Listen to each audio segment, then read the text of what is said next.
अस्सलाम वालेकुम, मेरा नाम इस्लाम शाह है और यहाँ मेरा प्लॉट है 10 मरले का जो कम्युनिटी ने डेवलप किया। उस हिसाब से E60 बनता है। मैंने 2015 में ये ख़रीदी थी और 2015 से मेरे पास कब्ज़ा था इसका और मैंने इसकी 4 दीवारी की हुई थी जो इन्होंने 18 अप्रैल को गैर कानूनी तरीके से डिमोलिश कर दिया। किन लोगों ने?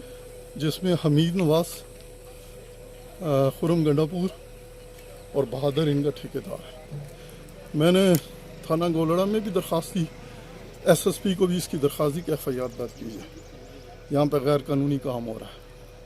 उसके बाद मैंने कोर्ट में से इसका स्टे भी लिया और अब मैं 22A FIR इन पर दर्ज करा रहा हूँ यहाँ पे जितने लोग हैं उनके खिलाफ। और लेकिन मेरी अभी कोई सुनवाई हो नहीं रही। मेरी उम्मीद है कि मुझे अदालत से रिलीफ मिल जाएगा। आज ये गैर कानूनी तौर पे मशीन चला रहे हैं जिसका मेरे पास इनको मैंने आर्डर दिखाए कोर्ट के कि ये गैर कानूनी मशीन चला रहे हैं और जितने भी मजदूर हैं ये गैर कानूनी काम कर रहे हैं, लिहाजा इन्हें अरेस्ट किया जाए। पुलिस मौके पर मौजूद है। पुलिस वालों को मैंने सारे कागजात दिखाए हैं। उन्होंने कहा जी हम आपके प्लाट पे नहीं चला रहे, जबकि मशीन मेरे प्लाट के बैक साइड पे खड़ी थी और अभी भी खड़ी है। आप उसका मंजर देख सकते हैं। और इन्होंने पहले तो मुझे कहा नहीं हम आपके लिए बना रहे हैं। भाई आप कौन होते हैं मेरे प्लाट को बनाने वाले?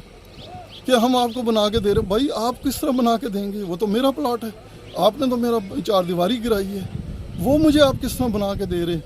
ये सिर्फ लोगों को गुमराह कर रहे हैं। और हमारी इस सिलसिले में ऑफिशियल से मीटिंग भी हुई है और लिहाजा मुझे आला हुकाम से मैं इल्तमास करता हूँ, अपील करता हूँ कि वो हमारी दादरसी करें और यहाँ पे जो मुजरम है उनको गिरफ्तार करके इकरार वाक़ई सज़ा दें।